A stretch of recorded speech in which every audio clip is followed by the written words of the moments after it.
इस ब्रह्मांड में कहीं कोई बात हो और वह नारद जी के कानों में पड़ जाए और उसका प्रचार न हो, यह कदापि संभव नहीं है।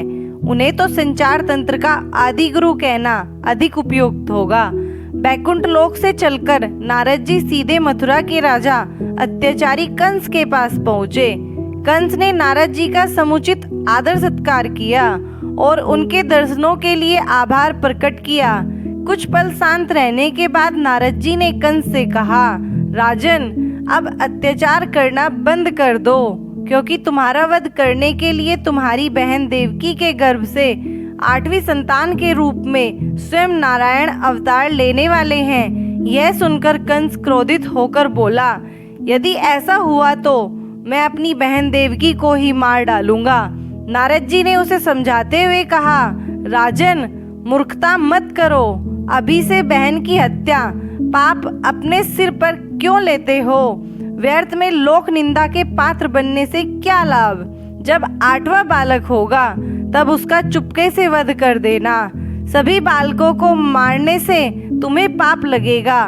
ठीक है देवर्षि, आप जैसा कहते हैं मैं वैसा ही करूँगा, कंस ने उत्तर दिया। लेकिन उसी समय कंस के मन में नारद जी ने शंका और डाल दी।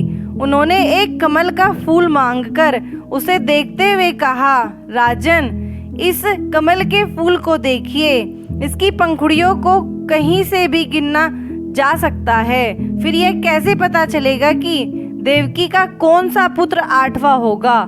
यह सुनकर कंस सोच में पड़ गया। यह तो आप ठीक कहते हैं नारद जी, फिर तो मुझे देवकी के सारे बच्चों को मरवाना होगा। नारद जी ने उसे चेतावनी देते हुए कहा, मरवाना नहीं, मारना होगा। दूसरे पर भरोसा करना ठीक नहीं है राजन। जो काम करो अपने हाथों से करना। क्या पता कहीं चूक हो जाए तो फिर तुम्हें पछताना पड़ेगा।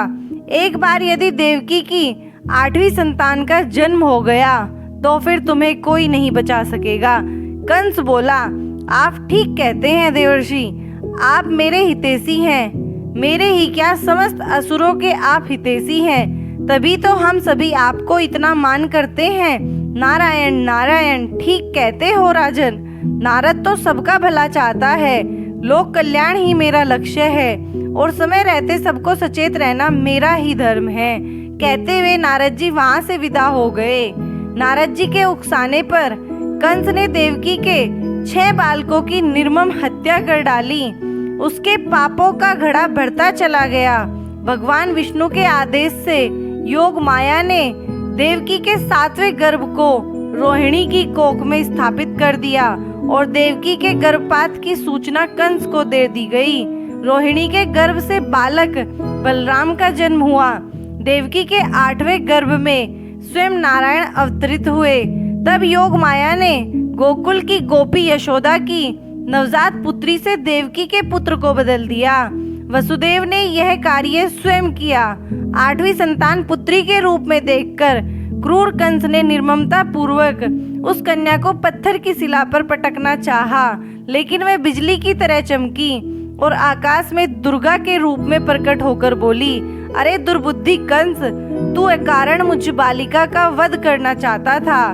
तुझे मारने देवकी का 8वां पुत्र जन्म ले चुका है। अब स्वयं काल भी तुझे नहीं बचा पाएगा। आकाशवाणी सुनकर कंस आग बबूला हो गया।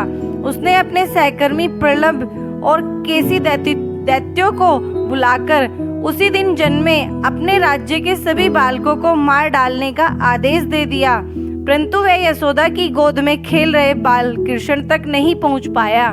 कंस द्वारा किए गए तरह तरह के उपाय भी कृष्ण को, स्वयं नारायण के अवतार थे, कोई क्षति नहीं पहुंचा सके।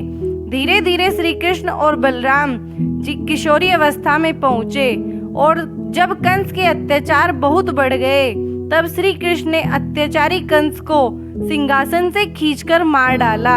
आकाश से पुष्प वर्षा होने लगी और वाद्य यंत्र बज उठे। नारद जी ने भी वीणा पर स्वरों को छेड़ते हुए अपने आराध्य देव श्री नारायण का स्तुति गान किया। धन्यवाद।